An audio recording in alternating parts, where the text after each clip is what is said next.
Ita fo tato filo inga mautou le au Tusitala. Le toka nanga leo le moli atu o tala le vai whanua. Taluai pei ele I maua nisi le ia le history atoa o talananga nei.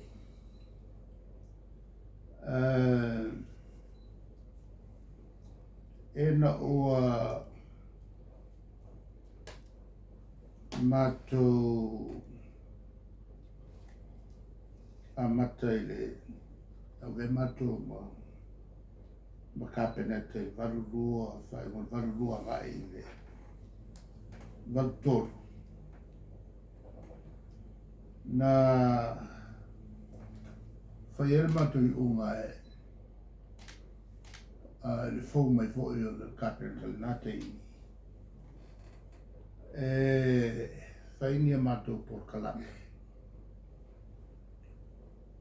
Whalau ilo ai nisi o mata upu ua whai ai unga le kapenete ia ma tutu fo I lawa noa. Ia te utou mai eni sili. Ona tofi ai leo au te ngafa maralunga lea. Ona mafu anga tofi ai a. Ona le tela mta upu a fia ai mtanga lunga tupe. Au le sa whai mtanga lunga tupe o le star. O te manatua ia te milena ele to tele o leo Tusitala. Tala voua tai pe o mamea molesi. Tai pe o ame. Iskaminga la kikia ame. Ya mai hoi tele o le fisiki patu. Ya. Na o taloi foi la o tili malama. Ia e lato. Sa whai ei la u te iala. Uma ona a mai se fisili a se Tusitala I se tau. Tau mo mai le newspaper po le newspaper te mina na tasi le tio na le Tuilaepa fato amato whaateleina la sene muli pasia le mato whenga malo. Ia na lai mo mota o mai o au nei o ame au te sau I finale le tio o Tusitala. Ia ona mai lo le siri. Ia mo tagi atu whamamla. E la lea so nalo alwa. Au siri atu loi e lesi Tusitala. Tau mai lo ngoa. Ave mai le tala Tusitala se whamolmole Tuilaepa. O mato fefe tau atu mato ngoa. Ai sea. La le kau whaola e whalmai mamea. Modesty. O wha moa e lesi ang kama ingu pia whakasi I le RSA. Agora mantu. Vamos tala mai kau. Ai nas tusi se whasana lau a modesty. Ai ya fiai la le ai no stama le e shauta ya stama le ya moles malonga le lo ele ngole ya vo e fa ngai moles olam kamale Ia lotu lola o whatalanoanga lea. Ave mai loa le talale. Le tangata le nā.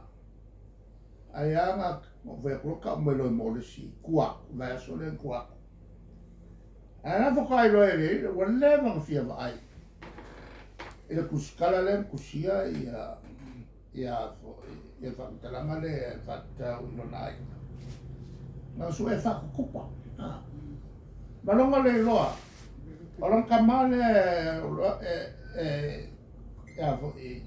ka lor ko lo ku o lo ku lo shauti ai ingwala i rumba ile ila kauta ile o ko ile la ele o sono fo e na fa lo mai le o se voleva mo su e ala lo kamale pa ke mo lo o ile alos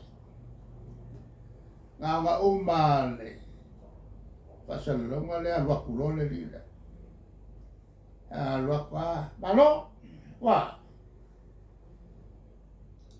o mo frenge gas yo sa o fa lo atu de to e ka mo lo pi la la o mo le si le pi al mele de kelo wa le ba mo su e ka no ya mo le ku si la ko le kalau ai fa ya nganga lo ai ai si no muna fas ala la fa twa lo la fa si lo ai el mena nga ala i mal fa si o la ven ka el fa ma e ko fa wa ai ya la ngal kino ko lusi wala no fa el tala Oleva no fa il ne ngala. Ole umalo smartphone fa tala no le. Atasia la nganga. Ia mo ni me tu sa o ai matau. Olo o nga fa man malo ele mamla me eu to.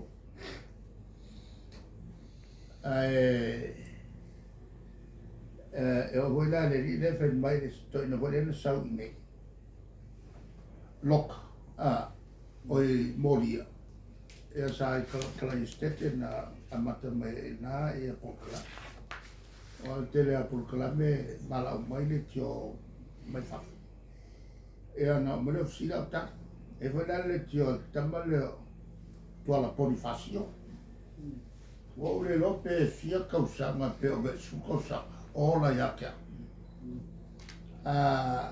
le vala mai ana no tu lo tare kasilal ngane tio e tu mu kala pelo kala ko fale ama mai kila foi ngamalo e nga kai me o mai kai me le nga ola ya kausanga ke no watu ni famtalanga e me tupu il malo. Te mila na tu fa mtala sa. Ona muso e longo le sa o fa mkala me pepelo la e fa sala lau. Il na fo le tio. Ya. To moya up. Era fatu ya to pe ya to sili. Em tôi foi lo onisi me marie Lau whiunga o nafi lena whalau loa e pai mi o Nusila le si tanga le la i tongi a matau tat whenga ruenga Nusila e la si me lusu Tusitala mse ni lusu lota rai a matarai la sa mua e rila ono tūlanga foi leo tong tanga so i fuanga o le ase sila lau whiunga mas whautuanga le tau vaenga i le Tulanga o ele tau o le soifuanga i teimi nei le tunu. Amata leo se teimi nei e tau na vesi whautuanga i malo e tau na si tongi o tangata whaingaru. e le se si sosani o mo mia e tatu tangata. Na pau le meo sosani tu sa.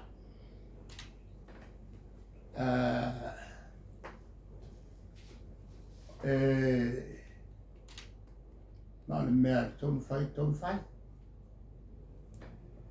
matua fo'i o me fo'i na whare tonu le swinga malo tu atu o le tangi mai o whengala ai tali tuari o le memkokia lea e tupu teimile nei o le ngata ina le sitanga mai makuia upu fasala mai e le ai ma se ala ngata tau e tau ai unu sitanga o se mata upu fa tupu ita kai me ngai ngal pawal me fai o le fa lalo e ma fa tupu se nganga le lei tangata nga lutea a ngai nga umai e fai kemile nei na le fa tupu ai o lita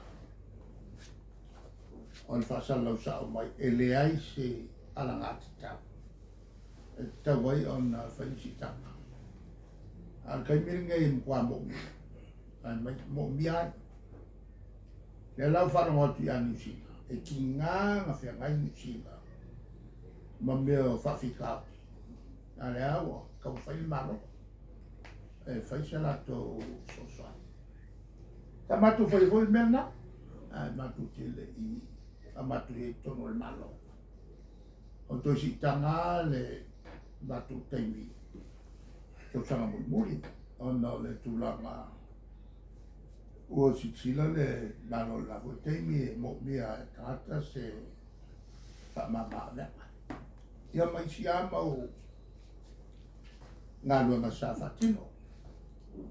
A te milana nei, o re ngata ina leise mele nā, kipi ia mo mea o overtaimi. Le aini ka ofi ia tongi no taui o lātou directors i pūleanga. Ia koe sau malisi mea. Mantua o te maiti ia leo tātou e tenu leo foi mai e le koe mōmia a le ese ia le tele o avanoa ia e ila roi for principal level a o avanoa na matongi na entry points na o ia matai ia whanau scholarship i foi mai a lea ua whakaku whanau aku o kipi. O le tele ala mea e whai nei. Nā mea a kiri ai o na whawhaingatā le tūlanga o le tau sui whanga.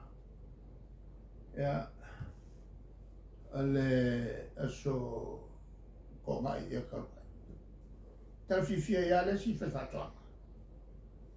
Se o le maketi. Mana kire funga le. Atua la le unga lo le nei. Wa kai si fuka la ka. Alo no wenga le tau tala lo si funga le luau ka. Le nga le nei. Matu ko nu tuai o whangan whai matu kono nasta pa. Anu ka kuasi